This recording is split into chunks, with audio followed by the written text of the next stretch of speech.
What if you woke up tomorrow, checked your bank account, and found an extra $1,000 sitting there, no explanation needed, no job requirement, no application, and no strings attached? Sounds like a dream, right? But what if I told you that this isn't just a fantasy anymore? In fact, this idea, sending out $1,000 monthly checks to everyone, is gaining more traction than ever before. And it's not limited to a few lucky cities or experimental programs. We're talking about the possibility of widespread, guaranteed monthly payments that could impact millions of lives. In today's video, we're diving deep into this revolutionary financial concept that's sweeping through communities, catching the attention of lawmakers, economists, and everyday citizens alike. We'll break down how this system works, why it's suddenly on the rise, where it's already happening, and most importantly, how it might apply to you. If you're wondering whether this could be the start of something that changes your financial future, you're in the right place.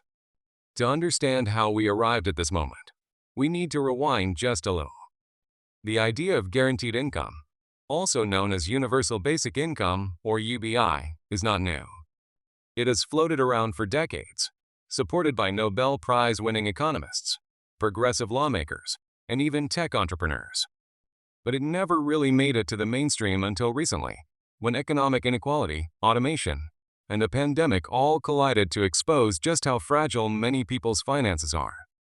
Millions of people lost their jobs overnight. Families were forced to make impossible choices between groceries, rent, and medicine. In response, governments began issuing direct stimulus checks, and people realized just how powerful those payments could be. During the COVID-19 pandemic, when millions were struggling to stay afloat, governments stepped in with direct cash assistance.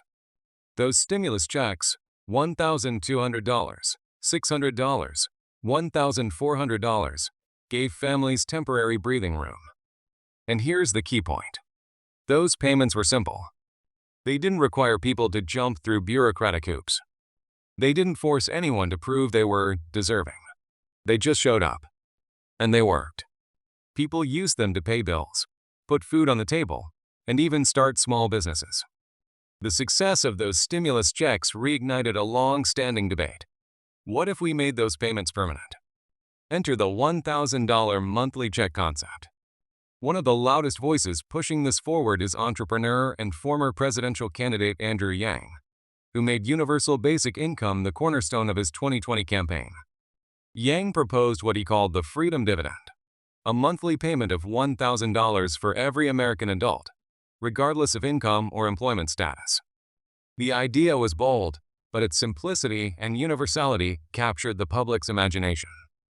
He argued that with machines and AI replacing jobs faster than new ones can be created, we needed a new safety net, not just welfare for the poor, but a base income for everyone. Yang's campaign may have ended, but the idea stuck.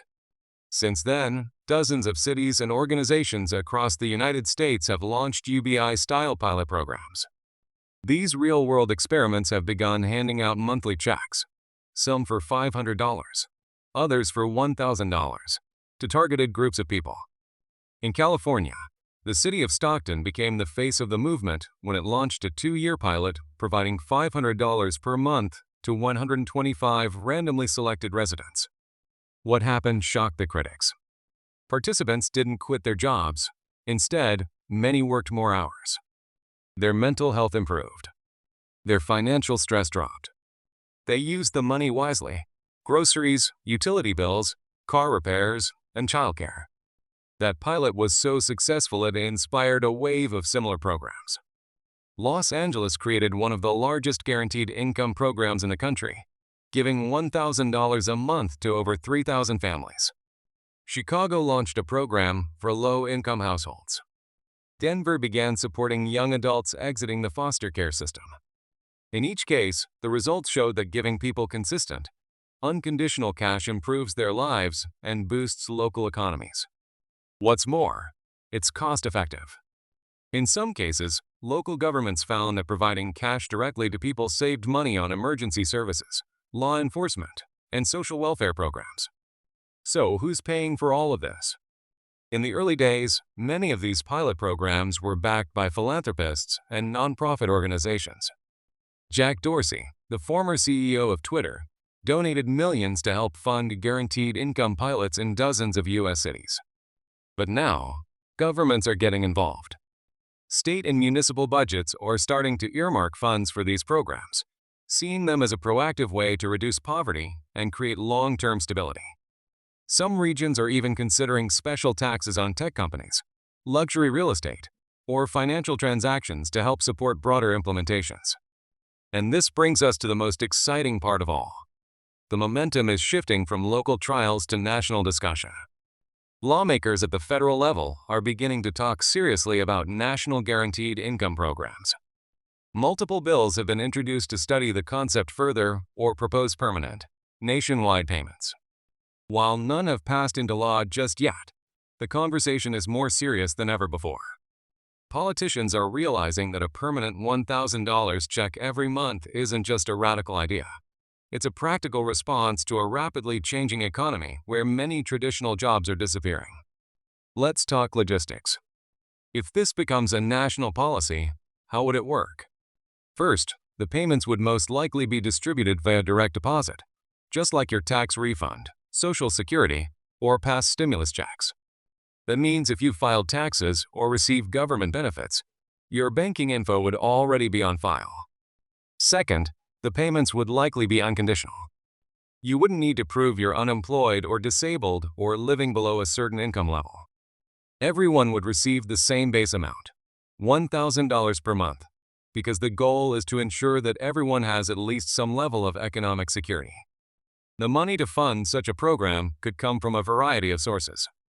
One popular proposal is a value-added tax VAT, which would generate revenue by taxing large corporations, especially those that benefit most from automation and globalization.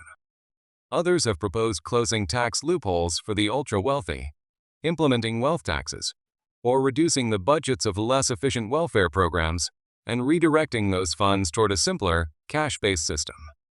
Economists argue that the increased consumer spending from millions of people having more disposable income could offset the costs by growing the economy overall.